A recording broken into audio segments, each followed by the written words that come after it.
Good day and welcome to another and/or returning episode of It's a Long Road, the Rambo series podcast. First Blood, Nothing is Over, Part 1.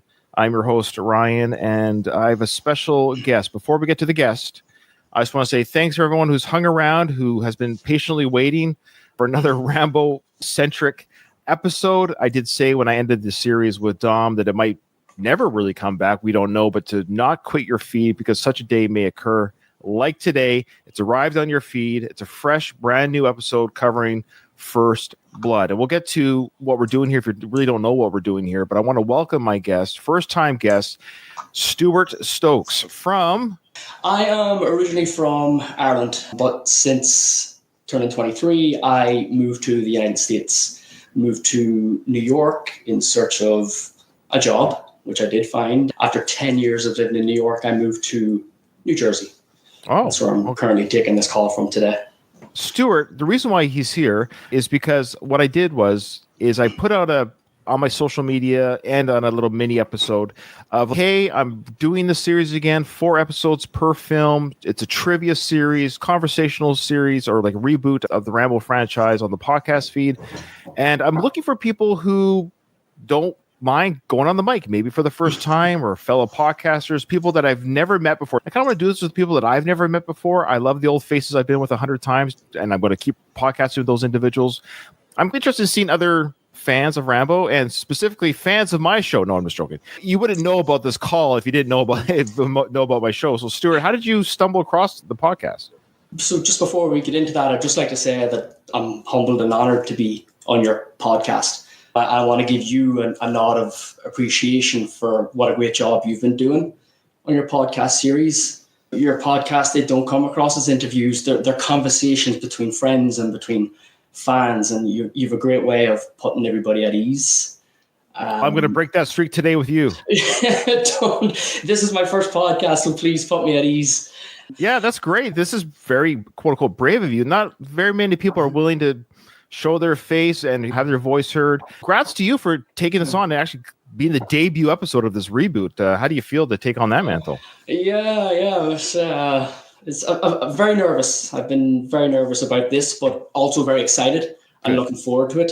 Just back to how I find you. Everybody has their own criteria for what makes a good podcast, and I'm a big fan of podcasts. And after 30 years of watching the Rambo franchise, I was searching for more content. And I thought, surely somebody out there has done a podcast on Rambo. And sure enough, I type it in and I find your podcast. And what do I find? Not just one podcast per film, but 12 podcasts per film. By the time I had found your podcast, you were already about halfway through Rambo, the 4th film.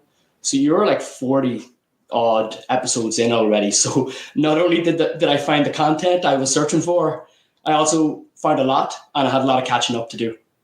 So did you watch in order? Did you just start at the beginning, or did you... I did, yeah. That's how I am. If I find something, when something has preceded it, I have to start at the beginning and follow the story all the way through. Yeah, the story arc. This podcast, look, it started, we always joked about Dom and I, like, it started very serious with my interview with David Morrell, the author. That was amazing, by the way. Oh, thank you. Yeah, he was wonderful. And then it nosedived into our Frank Stallone coverage. So I do apologize to all of our dear listeners who had to suffer through Frank Stallone, which is still going, by the way, with my co-host, Doug. Did you stick around for the Frank or no? I did, because I really enjoy listening to you, and I enjoy listening to Dom. And the first episode or two, I was like, what is this trash? What am I listening to?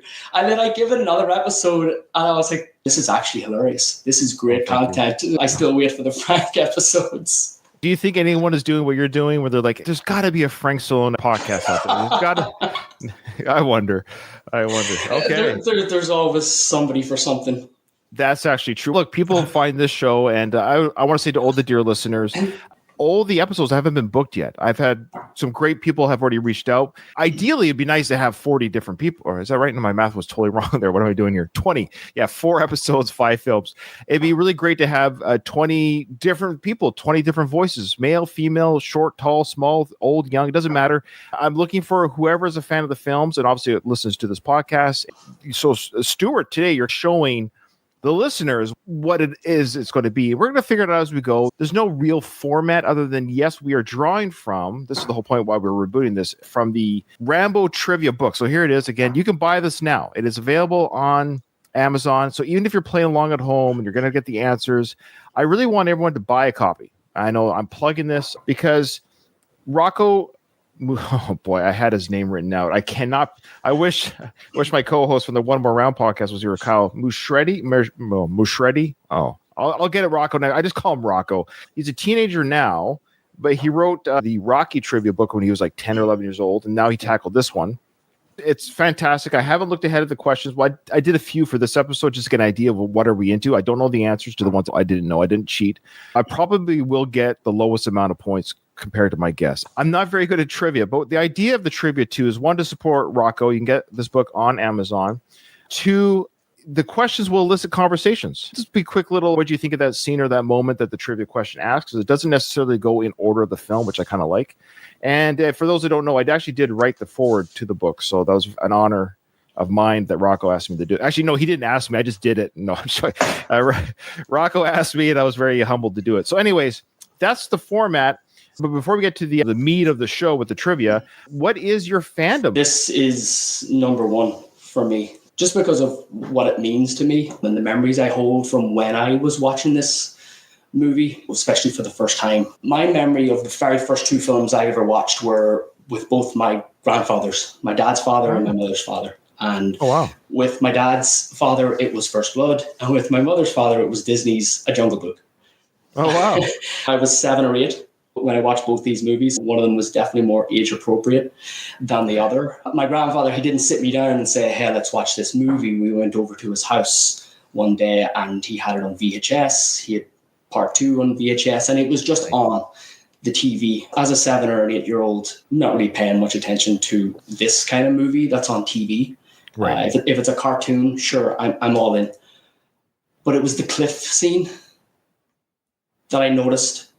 And once I seen him make that jump, I was hooked. I sat myself down in front of that TV and I watched that movie until the end. And ever since then, I was hooked.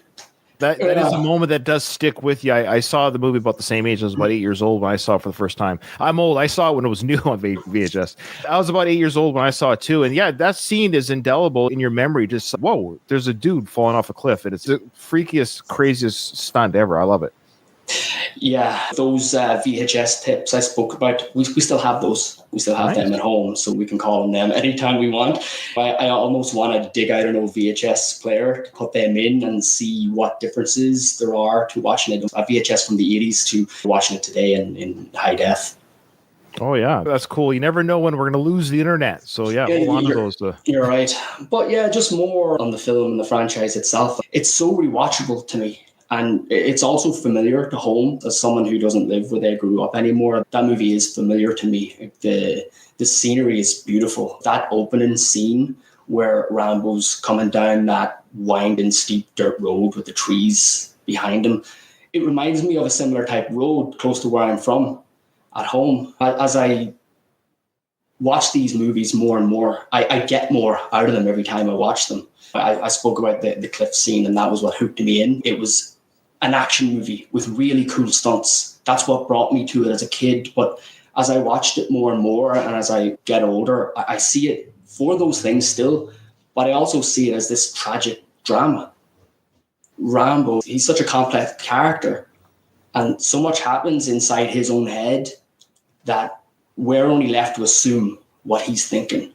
And he's remembered as this killing machine.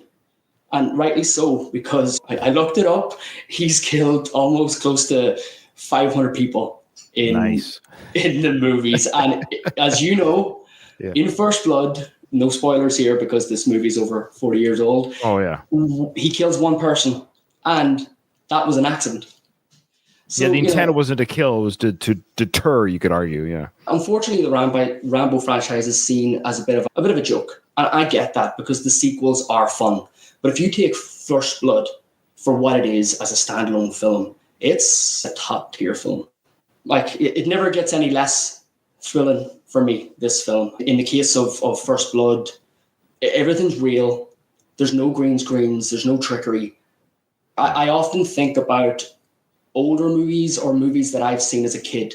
If I was watching them now for the first time, would I still think they're as good? And in the case of First Blood, absolutely, 100%. When my wife and I were in hospital when she was having our youngest son, that first night, we were all kind of winding down for the night and we jumped into bed and I turned on the TV. And the first thing that came on the TV was, you guessed it, First Blood. It was only 10 minutes in, although it's not the first movie that my son has watched because he was less than a day old, but it was the first movie that he was in the presence of. They talk about coming full circle in the franchise, talk about coming full circle for my grandfather, for me, for him. Now, were your grandparents still alive during that time? Like during that? My grandfather, he passed away in 95. So that's the only way I have of understanding what age I was whenever I watched that movie, because it was with him. He was alive. I was born in 87. So at the oldest, I was 8. I don't know about things like this sometimes. I wonder, but you always wondered, was that his little message to you with holding the baby that, hey, I'm here with you still. Congratulations on the baby. I am spiritual, but I've never thought of that. So yeah, thanks for that. Oh, you're welcome. That's what I do. Hey, this heathen over here, sometimes I say good things. No, that's really great. I love it. See, this is what I love about these films and talking to people. I love hearing other people's experiences and what it means to them. And the Venn diagram of how we feel about the films is always fairly much spot on, but what it means or why it means to us, what it means to us is always very unique. I love hearing like why it means to you, what it does, and when you first saw it. And it's great. And to answer your question, I have a few kids that you probably, I think I've talked about my kids on the show, on the podcast. We watched the Rambos and they do love them. Speaking of First Blood, yeah, when they watch First Blood, they're not bored. They're not like, where's the CGI? They love the quiet moments. They love the intensity. And of course, when the cliff jumping scene comes out, they all did the same thing. They're like, what the what? and they're savvy enough. Kids are kind of fun now because they know that there was a world before CGI. They recognize, or they even know that CGI is not quote unquote real. It can really look good. It can really enhance the story. I'm not anti CGI. I always say Lord of the Rings and Harry Potter, like Lord of the Rings and Harry Potter. Those are films where you needed CGI to tell the story. Like you needed extra stuff to tell the story that's in the books. But if you don't rely on CGI for the story, it can really enhance it. But what I like about these early films, the kids actually recognize when there's no CGI. In a weird way, they find that thrilling. It's like a reverse. Like when you and I saw CGI for the first time, we were kind of, whoa, Terminator 2. Right. It's so crazy that the Terminator did that weird metal thing. Like we were blown away by it. But kids are reversed now. When they see real stunts and real aesthetics, they're like, wow, that's cool. Those are miniature models. I can't believe they took the time and effort to do all that stuff. So it's kind of funny how it's a reversal now. Yeah, that's amazing. That's great insight there. How old's your little one now? My youngest, Jude, just turned 1 a few weeks back, and my oldest, Dean, turns 4 next month. There you go. Oh, you got your hands full, buddy. It's great. It's amazing. But yeah, we're definitely in the trenches. Good for you. And is your wife Irish? My wife is not Irish. She was born in Syria. Oh, wow. And she moved to the States when she was 3. Boy, you guys are like all over the place. Yeah, we are. It's fun. We actually have to pull out a map to show our oldest son, Dean, where mommy and daddy Are you allowed to be in the United States? Are you guys legally there? Yeah. Yeah. Where's my passport? Don't report me. Yeah. Okay. All right. That's fantastic. So let's get into it. Let's get into the trivia. Are you ready? I've looked at the first few questions, and I'm telling you right now, when I tell you the score at the end of the series, I'll be in last place. I think my guests collectively will have a higher score than me by the end of the show. People at home who are playing along, if you laugh and scoff at us, then you come on the show and you prove to me how great you are, okay? And you can't own the book before you come on or just promise me you didn't cheat. That's what I'm doing. I wanted to buy that book. I seen it's available on Amazon, and I wanted to buy it, but I knew if I bought it, I would read it. So I wanted to get this out of the way first and then read it. Oh, it's fair. Yeah, here we go. So again, it's not so important who gets it right or wrong. The important thing is we have fun and we talk about the film. Okay, folks, play along at home. All right, here we go. Question 1. According to Galt, how many years will it take to paint the hall in the police station? Okay. Now, you were nodding there. Do you know the answer? Yeah, I do, yeah. Oh, Oh, okay, I'm in trouble. So in that scene, of course, Galt's coming down. They're bringing Rambo down to the cell to get his fingerprints. And Galt, hey there, what was his name? Leroy. Yeah. Yeah. Of course, his name is Leroy. They're like, hey, Leroy, it's going to take you blank number of years to paint this place. Now, my understanding is, a little back trivia here, I think we might have mentioned this during the original run, but they were really doing renovation in the building. Do you think that Leroy is an actor, or was he actually going to work that day to paint those walls? That's a great question, and who knows, because that's still that early guerrilla style type filmmaking. I would suspect, because they have a camera crew set up, they're filming the shot, right? They probably wouldn't want people walking around that weren't supposed to be on set. Fair enough. So, yeah, so I think it's an extra, and the fact they gave him a character name, they'd have to pay him all the same. Sure. So I think doesn't he mumble something too? Probably to Galt, and let's talk about Galt for a bit. He is, for me, the biggest heel in this film. Yeah, oh, yeah. I understand that Teasle is Rambo's main nemesis in First Blood, but to Teasle, there's a sense of him disliking Rambo, but he still wants to go by the book, and he still, up to a certain point, tries to diffuse situations. But Galt's just an outright bully. First with Rambo, then with Leroy, sling that paint boy, and even the guy driving the helicopter, the pilot, he calls him a dummy. Over there, dummy. Yeah, that's a great scene. The helicopter goes, I swear to God, I'm going to kill you. His timbre and his voice is so great. Yeah, he played that to a T. A great character actor, great moments in that film. I agree. When he falls out and hits that rock and his head splatters everywhere, I don't think anyone feels sorry for him. That noise that he makes, that swing, that screech. Yeah. Okay, so what is Rambo's answer? When the sheriff asks him what direction he's going in, I suspect when he first meets Rambo, we can work together a little bit, Stuart. I think he's referring, are you going this way, that way, like compass directions? That's what I'm thinking too. It's one or the other. One or the other. Are you writing this down, or are you just memorizing it? I am, yeah. I've got my little post-it here. Okay, all right. Stuart came to play. He's all business. I'm a little bit nervous. All right, this one you should get. What is the name of the National Guard lieutenant? National Guard. So, is that the lieutenant who comes into the tent whenever Teasla's men come off the mountain, or is that the guys that go up the mountain to try and... I think it's referring to the scene where they planted the flag, that group of people. Oh, yeah. No, I won't. I heard an interview with Sylvester Stallone once, and he dislikes that group, that crew. He refers to them as the Goof Troop. Oh, yeah. Is he just saying he didn't like the scene? That part of the movie, that group. Oh, he thought it was too silly, maybe? Yeah, a little bit slapstick, maybe.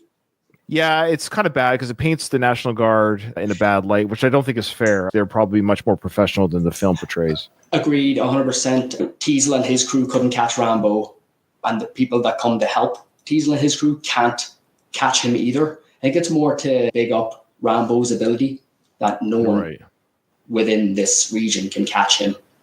You bring up a good point there, Stuart. Something I never even considered when we covered the film.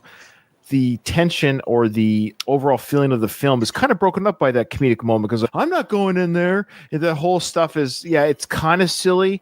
The bullseye, I actually hate the bullseye. Oh, bullseye. Yeah. You know, it would have been great had they refilmed it or could refilm. I know you can't, but a George Lucas cut could be to make it serious. If they were badass guys, and it shows you just how badass Rambo is that he got away from them too. Yeah. I didn't know about this until I heard it from you for the first time. But there's a 3-hour cut of that movie locked in a safe in one of Sylvester Stallone's houses.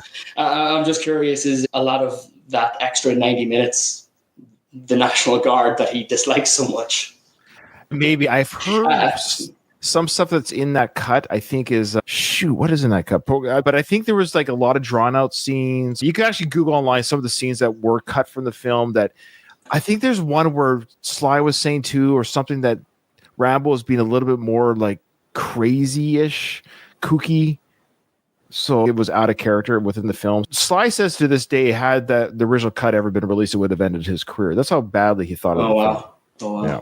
Well, massive props to them for cutting this thing down to 90 minutes. They pack a lot into 90 minutes. They really do. Sly's a master editor. He's a great storyteller, and storytelling is actually done through editing, right? What does the audience want to see? So he's really good at figuring what the audience wants to see. Yeah. All right, you should get this one. If you don't, you might be kicked off the show. Who composed the music for First Blood? Oh, he's smiling right away, folks. Okay. Let's chat about the music. The score. It's beautiful. The opening sequence with that, it's a long, the song at the end, but they play that composition with the acoustic guitar. Yeah. And then Rambo's smiling. Oh, this is happy. He's happy. He's in a good place. And then all of a sudden it goes to fight. Yeah, I mean, the music, it's so powerful in this film, but it never overpowers anything else by way of the acting or the scenery. When he escapes from that sheriff's department, that that could be the movie end, and he's been arrested, he's escaped, he's getting away at the end. The music tells that story. I've often thought about when I watch the film is the horror aspect of this film when they're up in the woods or in the forest chasing after Rambo, or Rambo's actually hunting Teasle and his men. You're right. It's dark. It's at night. It's dark. There's thunder. There's lightning. But without the music, and from horror movies, the music makes the scenes. It makes the suspense that put people on the edge of their seat, or makes people hide behind the blankets. Oh yeah. After doing a bit of reading on Jerry Goldsmith, because I know you're such a big fan, it validates that thought, because he's scored horror movies in the past. He's done Alien. Oh. Yeah. He's done The Omen, for which he won an Oscar for Best Score, and also Poltergeist. He was nominated for Best Score for that in the same year that he did First Blood. We didn't bring that up on our show. That's great trivia. That's awesome. Yeah. I love it. This is great. Look, you're natural. You're doing great. It's about 30 years of nerding out on something comes up with. If it wasn't for nerds like us or nerds like you listening to the show, I wouldn't have a show. So thank you. Appreciate it. Actually, is it nerd or geek? Nerd is somebody that's smart about a certain topic. A geek is just kind of smart in general. Is that right? Is that how that usually works? We didn't grow up with nerd and geek when we were growing up, so I'm not too sure of the difference. We use that all the time. Hey, you nerd. Remember in Rocky IV, what do you think we are, nerds? So it was yeah. The idea of it is that a nerd is derogatory. I never watched this show, but remember Urkel from Family Matters or whatever? I never watched it either, but I'm familiar with the character. Yeah, Did I do that? Yeah, there you go. Did I do that? See, you remember the catchphrase better than I did. I forgot about it. I don't think I've seen a single episode, but I know that stupid character. He irritates me every time I've heard him talk. I don't know why anyone would think he's funny. I'd rather watch Elf, the puppet, than Urkel. Anyways, that Urkel is what you call a nerd, and then a geek would be. Did you ever watch the X-Files? Yeah. Remember the Lone Gunman? Sure. Characters? Yeah, those are geeks. Okay, I got it. I think there's something new every day. Every day. I could be wrong. Tell me if I'm wrong, audience, in your comments. Okay. All right. This is sort of a trick question. So the question is, what is the first thing that Rambo collects in the forest? That might be the key word. In the forest to ensure his survival. Okay. Is that a trick question? I don't think it's a trick question, but you could argue it could be. Because again, what is the first thing that Rambo collects? And I think in the forest, that's the key part of the question. Out of the scenes in the forest, they're amazing. They do such a great job of showing us how better equipped Rambo is to survive. When he's moving through that forest, he's so fast and agile, whereas Teasle and his men, they're slow and almost stumble over any obstacle that comes up against them. Yeah, my kids, when we saw that scene for the first time, my kids were like, "Oh, I see him. He's right there. He's in the top." They were trying to find Rambo. Like the Where's Waldo, what he'd see. They're trying to figure out if they could spot him before he revealed himself. It was kind of fun. They caught the tree one. They caught the overhead one, but they didn't get the other ones. Like, how does he hide like that? Yeah, the one where he's lying low in the bushes. Yeah, it's hard to see him in that one. The other one where the National Guard are starting to come up the rocks and the rivers going down, and he's hiding behind the rocks. And there's maybe, 10 or 20 feet of rock that he could hide behind. I never know where he is. I've seen this movie countless times, and I can never find him. I make a game of it myself. I'm like, he's behind that rock. No, he's not behind that rock. Yeah, that's a great moment too. They all think they're hunting him, but no, he's hunting them. Yeah, he's the one hunting them. I love it. All right, this one's tricky. According to Troutman, what will be on Rambo's tombstone? I'm not going to write it all down because I'm going to verbalize the answer on this one because it's a quote. I think if we hit most of the points, it has to be verbatim. I can probably remember part of it, but with Troutman, if he wasn't a colonel in the army, he should have been a boxing promoter or something. how he promotes Rambo through this entire franchise is second to none. That's great. I love it. Yeah, we can switch the role. Did you watch the Rocky films? Oh yeah. Well, I seen Rambo first, and then because of Rambo, dived into Rocky. Yeah. Well, I don't know if you listened to the Rocky series that I do. The same way we covered Rambo, I'm still doing with the Rocky series right now. There's a character course in part 5 that we're covering. George Washington Duke, the promoter there. So it'd be funny if you switched. Imagine if you made George Washington Duke. He's the Colonel of First Blood, and then you made Troutman, George Washington Duke's character in Rocky 5. That'd be hilarious. That's fun. Yeah. I love it. Yeah, Troutman was great, of course, played by Richard Crenna. A incredible performance. Every dialogue that he gave is just classic 80s. I love it. Bring a lot of body bags. I just love the dialogue because I'm trying to envision these conversations being real. And boy, this guy, would you stop with the quips? Every time you end something, you're ending with a quip of some sort. But I love it. It's a perfect delivery by Crenna. Okay, number 7. Name one of the police dogs that is trying to locate Rambo in the forest. I don't even have a guess on this one. I forget the names.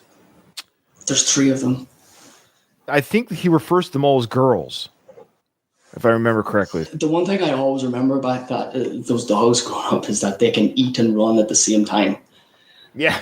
I remember questioning that, going, why is that so impressive? I tried it myself, like I could eat and run.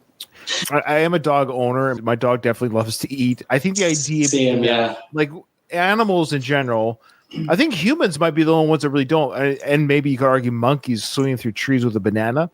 What I'm saying is most animals are stationary when they eat. This is normal. You're in place. You're at the dinner table. You're eating. The dog's in the dog bowl. They're eating. So the idea that your dog would have a dog treat and run while it's chewing, I guess that is weird. You never see a dog chew and run. That's a good point. Yeah, they'll put it in their mouth. They'll run. They'll stop. They'll stop when they want to eat. Yeah, you're right. So I'm not a dog expert. So I think the idea when he says they can eat and run, he's saying these are special animals that, unlike most dogs, they're so focused on their task that they will eat and run at the same time because they got to hunt first and eat is secondary. Yeah. Okay, that makes sense. But I don't think they do. I think he's just trying to make a metaphorical point. How great! Right. Yeah. Well, he loves those dogs. That's clear to see. Yeah, I admit the dog killing is tough, but the way I wrap my head around that is it's kill or be killed. I don't think he personally took pleasure in killing the dogs. I think he probably took more pleasure in killing humans than dogs. But if he doesn't, he's going to get mauled and or caught. Sure. 500 people, 3 dogs over 5 franchises. That's right. 3 dogs and 1 boar. Oh, yeah, the boar. Which could have been a rabbit. I know. I don't know why he had to kill 1 month's worth of food for the one night. Maybe he thought he might have a few nights hiding. So fair enough. Do you know what? One of my good friends told me, and I believe it came from his dad. It's get it now because you never know when you'll get it again. Or take it now because you never know when you'll get it again. That's my lovemaking philosophy. That's probably why I have too many kids. Okay. All right. I don't have an answer for the dog. I got to think. Okay, I'm going to go with this answer. I think it's something close to it. Okay. What are the sheriff's instructions to the National Guard when they are trying to locate Rambo? So they're looking for Rambo. Teasel goes on the walkie-talkie and says, ba-ba-da-ba-da-ba-da. Okay. Now, this one I don't remember, but you might. What beverage does Teasel order when at the bar with Troutman? I feel like I know what Troutman was drinking, but I'm going to guess.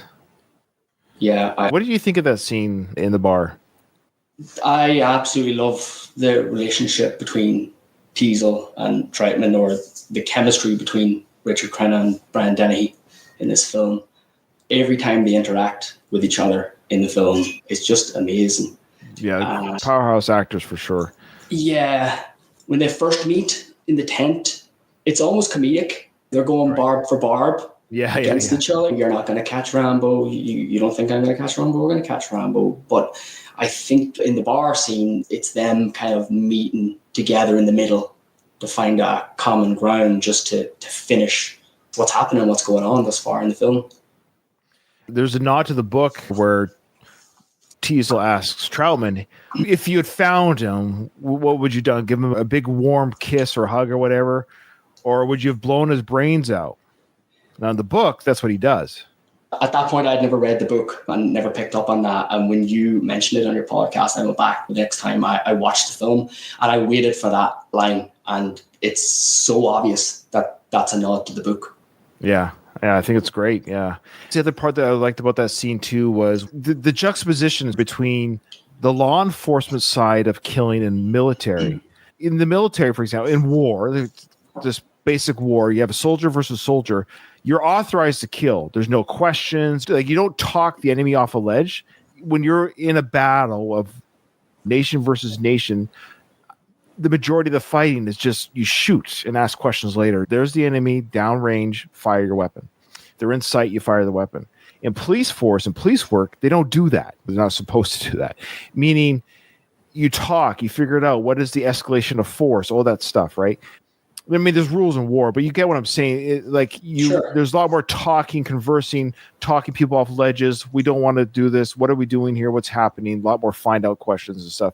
That's what Troutman kind of picks at Teasel a little bit, saying, boy, if it wasn't for that badge. And Teasel's like, yeah, I wanted to kill that guy. I wanted to kill that guy. Never killed. Had it been war, right, soldier versus soldier, because he was a veteran of war. He's a veteran of the Korean War. So that was still in his blood.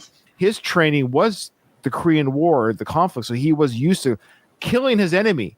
But Rambo is this weird situation where it's an American citizen. It's his enemy, but he's now in law enforcement. You can't just kill him that way. Yeah, that's a great way of looking at it. And I didn't know this until I read the book. And I've just got the book recently. My lovely wife bought me the book for my birthday. And I'm the slowest reader in history. Even after reading it for a couple of weeks, I'm still in the prison. We haven't left the prison. If you want, I can edit it out. I can make it sound like you just got the book yesterday. That's fantastic. Yeah. Finished it. Yeah, going on to the part 2 book next. But my first oh wow moment that I've come across so far is about Teasel being a veteran of the Korean War, and that he was awarded his own medal. We all know Rambo, Congressional Medal of Honor. Teasel was awarded his own medal, and if I remember, it's a cross. But whatever it is, David Morrell in the book tells us that it's the second highest medal that can be awarded to a service member. And of course, Rambo has the highest. So when I read that in the book, I say to myself, this makes so much more sense now about how personal this battle is for Teasel against Rambo. The book really heightens. I think it's worth reading for everyone, because we see in the film, we just think he's got a bone to pick with this veteran, but he sees the whole thing. He thinks the Vietnam War is a farce, that it was a crooked war. Like the Korean War is more honest. Then he sees it's sort of competition. He's a younger kid compared to him. He's got better wars. It's a bit of a pissing contest between soldiers. Absolutely. Sure. Agreed, 100%. Yeah. Last question. I think we're going to end with an easy one. The police station is decorated for what holiday? All right. The police station is decorated for what holiday? What is it? Valentine's Day? Yeah. Okay. Are you ready? I got the first one wrong. I'm ready. According to Galt, how many years will it take to paint the hall in the police station? What was your answer? 10 years. Ah, buddy. You got it. It looks like it's going to take old Leroy about 10 years to paint this hall. Why the hell don't you paint it your damn self? Come on, Leroy, sling that paint, boy. Good, Mr. Ward. Yes. I wrote 5 years. Okay. I am keeping score, folks, and I already got the second one wrong too. What I'll say is I got the opposite direction. I know in the film he says, you said you're going blank when it's blank. And I'm like, I couldn't remember which directions it started with. I just know that it's the opposite when they figure out he's going to Portland. It was the opposite direction.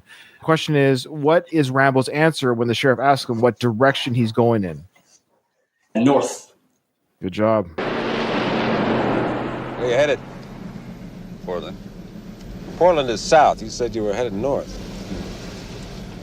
You got someplace I can eat around here? I wrote south. Yeah. Portland south. I love that part of the film. I think that's almost as if Rambo is walking into town. He's just probably crossed town limits. And, within a few minutes, the sheriff's pulling up and asking him questions. And the first kind of contentious question Teasel asked him in the film, Rambo huffs. Initially watching it, thought he's huffing because somebody from the police is hassling him. But then I found out from listening to your podcast and now reading the book, this is the 15th town he's been to. So he's probably thinking, here we go again. Yeah. So he's up for the battle initially, straight from the get-go. And where are you going? Portland. Oh, Portland's south, you said you're going north. I don't think Rambo knows where he's going. I think he's just trying to be contentious to see what buttons he can push with Teasel. Yeah, the book makes it clear that Rambo's not as innocent as we think he is. And I understand they make him more sympathetic in the film. That's fine. But in the movie, yeah, you'll see more in the book. Both are equally at fault in the book more than the film. So, okay. Yeah. That makes sense. He's an anti-hero more in the film than the book, for sure. What is the name of the National Guard lieutenant? Clinton Morgan. Bang on. I got it too. It's a great scene because I just love the way the actor delivers that line. This is Lieutenant Clinton Morgan. All right, Rambo! This is Lieutenant Clinton Morgan, National Guard leader. Now I'm giving you just 30 seconds to come on out. The way he enunciates his name. Why do you say that? Like Rambo's going to know who you are. Oh, I gotta come out. It's Clinton Morgan. That guy. It's that Lieutenant Morgan. All right. Clinton Morgan. Yeah. I'm giving you just 30 seconds. And that is the military way to say time, by the way. Is it really? Yeah. I'm in the Navy. Don't at me, folks. I'm a softie compared to Rambo, but I am in the Canadian Forces here in Canada. But that's how you say time or number. So if it's like 300, you don't say 300, you say 300. Oh, okay. Got it. Yeah. Well, yeah. Oh, thank you for your service. Oh, thank you. I appreciate that. 3 more years and I retire, brother. I'm out in 3 years. My 25 years is coming. Yeah. Good luck. Thank you. I'll probably just keep podcasting because it really pays the bills, as you can imagine. Yeah, I'm sure. No. Yeah, funny on that. Just before I was coming on here, this is my wife's office for work, and I had to kick her out for this. And she knows it's trivia. She knows it's a quiz. And she said, "Do you win anything? You win a prize? You win?" $50,000. Hey, your victories, you're on the show. Yeah. Yeah. Do you win anything? Yeah, what do I get out of this? Just joke. Okay. I got this one wrong, and I've got an issue with this answer. Boy, Rocco's playing hard. The question was, what is the first thing that Rambo collects in the forest to ensure his survival? Did you get Clinton Morgan? Oh, yes, I did. You did. Yeah.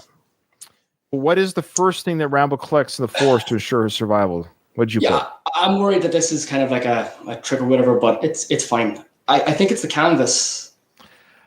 I wrote canvas too. Yeah. And I bet you everyone at home wrote. Now, that canvas, by the way, the trivia that we talked about, that was already there on the forest floor. It was naturally there, and they used it. I love that. That's amazing. That's how real this film is. How old is that canvas by the time they found it and they used it in the film? Oof.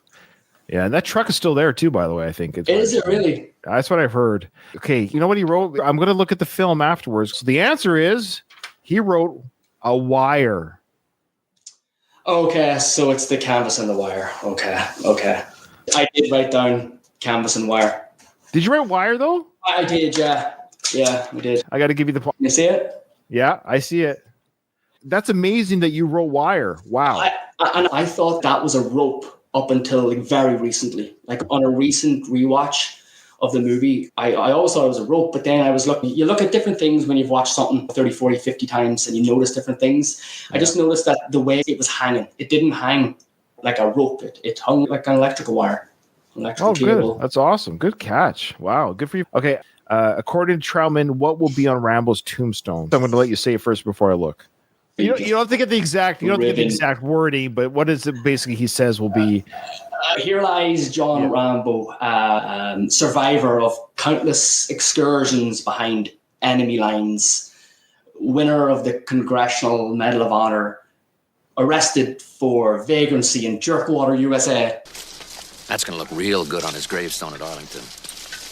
Here lies John Rambo, winner of the Congressional Medal of Honor, survivor of countless incursions behind enemy lines, killed for vagrancy in Jerkwater, USA. Yes, Jerkwater, USA. Love it. Good I job. love that part. Just to finish it off, Jerkwater, USA. Yeah, I love that. Don't give me that crap, Troutman. And he's mad because his guy didn't win or something like that. The best guy lost. Yeah, the best guy. Oh, I freaking love that scene. The best guy lost, and he doesn't like it. So here's the exact quote. I think you got it bang on. Wow.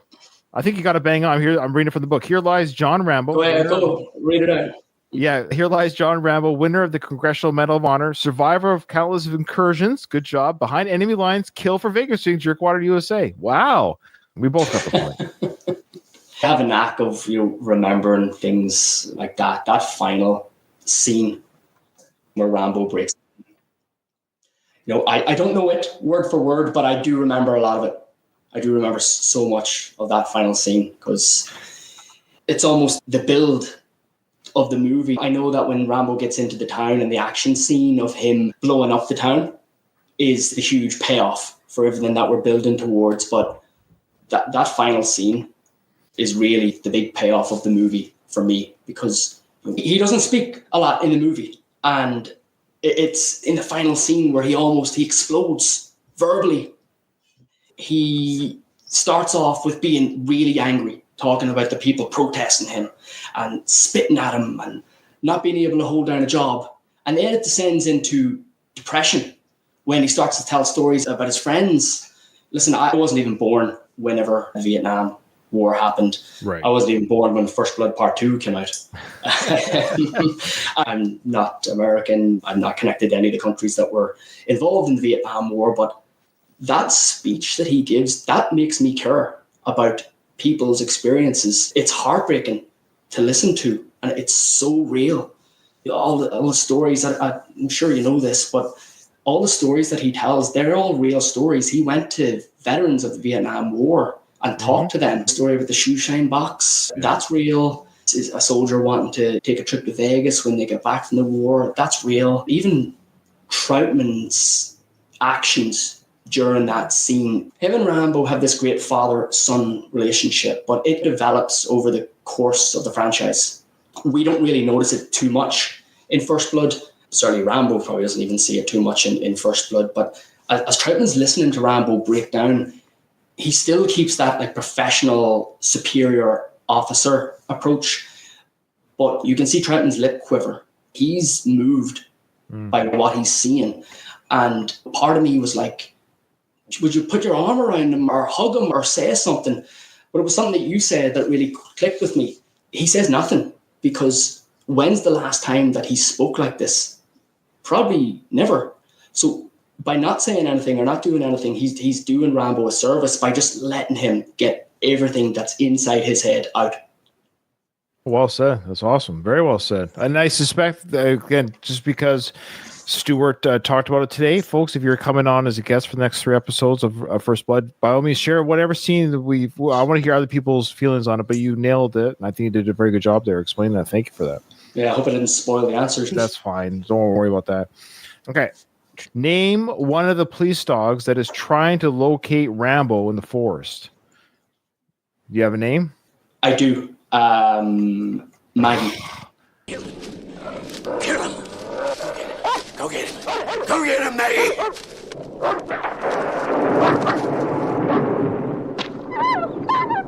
Yes, you got it. You got it. You're killing it. Yeah. So I got wire wrong. Let me do my marks here. Wire wrong. I got the quote right. Maggie wrong. I wrote Susie. Now, I don't know if any of the dogs are named, because he does say one of the dogs, but maybe that was the only one named. But now I hear it like, go get it, Maggie. Yeah. It's the first or the last dog that he sends over the bluff. Yeah, it's the last one. The go, Maggie, go get him. Yeah, the first 2 get shot, and I think Maggie gets her neck broke.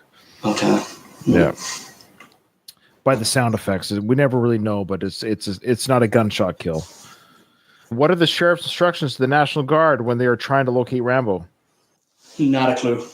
No shooting, no firing to the weapon. They weren't to fire their weapons. But whatever you do, don't shoot, don't engage, whatever the wording was. Because when he says no shooting, the next scene cuts to the gunfire.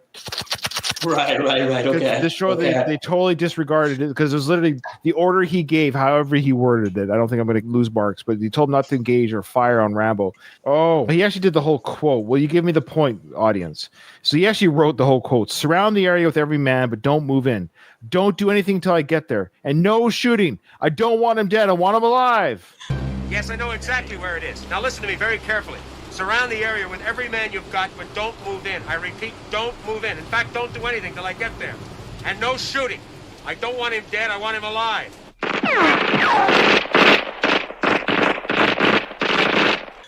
You get the point for that. You think so? Yeah, 100%. All right. Yeah, because I think that's the takeaway from that, is that he told him not to shoot. Yeah. Okay, what beverage does Teasel order when at the bar with Troutman? I know Troutman is nursing a beer, I believe. And I think Teasel wanted something stronger. I went with hard liquor. He needs something stronger. What was your answer? It's Wild Turkey. Oh, miss, would you do this again, please? Oh, sure. And from my friend. You need a shooter. Wild Turkey.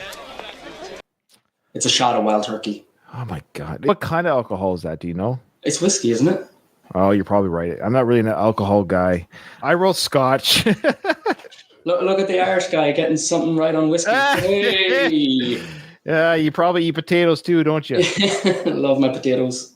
There you go. I love potatoes too. You're bang on. A shooter of Wild Turkey. Shooter. Yeah, that's what he calls it, a shooter. So I said Scotch, which is if I would have even got half a point, but see, it's the wrong type of drink. All right, fair enough. Yeah, it's in the same family. Give yourself a point for that. No. Wild Turkey is not Scotch. So if it's not Scotch, it's not Scotch. I have to play by the rules. I knew it was a hard liquor. I just couldn't remember. Whiskey was my first. Go with your gut, Ryan. Whiskey was my first. Anyways, whatever. But Wild Turkey. Of course, the last answer. Do we even have to read it? What was the holiday? Christmas. Yeah. Is it a Christmas movie? Is it not a Christmas movie? I want to say this about the Christmas movie debate. Rambo, you could take everything out of the film. Christmas related, it wouldn't matter. Like you could take away the decorations and that's it. The film stands on its own. I don't even believe anybody mentions Christmas in the film. But even if they mention it, even if they said, I can't believe they're shooting like this on Christmas Day. You could take that out of the film and the film would still be a film. Now, this is where it gets debatable with Die Hard because it centers around Christmas. It's a Christmas party. So so that's where it gets tricky because if you take Christmas out of Die Hard, how much of the film is remaining? It's a holiday Christmas party. It just could be a normal Christmas party. That's a really good point. Yeah, just because it happens at Christmas or around Christmas doesn't make it a Christmas movie. Lethal Weapon's a good one too, where it takes place at Christmas. Right. But it's for me a Christmas film. When it gets down to it, when I watch a Christmas film, I want to feel the Christmas spirit. Yeah.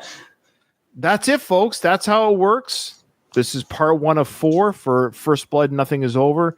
Stuart, is there anything you want to plug or anything you want to share? Yeah, I do actually. I want to plug something for my brother, who also has a great name. His name's Ryan. Oh, great. It's an Irish name too, I think. Yeah. So Ryan has his own company where he custom makes wrestling belts. Started off as a hobby. Growing up, a wrestling belt, saved up for so long to get it, had to be shipped all the way from the US. So you could imagine how expensive that was to, a 14-year-old kid at the time. And it doesn't come on real leather, but I had it for 10 years or whatever. And we make our way to the States. The belt comes with me.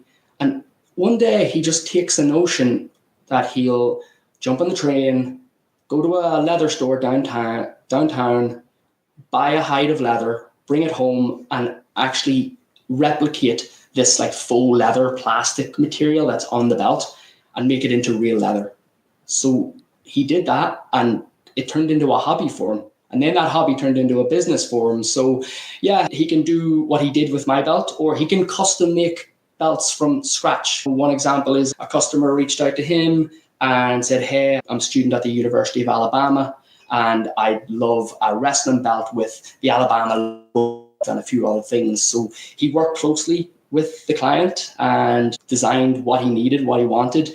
They actually had to go to the University of Alabama to get the copyright information so that they were permitted to actually put their logo on something. And where can you find him? Either on Facebook or Instagram. His Facebook is Ryan Stokes Leather and Belts, and his Instagram is Stokes Leather and Belts. Check out his site. Yeah, he's incredibly gifted at what he does. He has amazing hands. At least one of you are, so that's great. All right, good. All right, Stuart, it was a true pleasure. Thanks for starting this journey regarding our Nothing Is Over series of the Rambo films. I think we're off to a great start. I think listeners now see how it's done.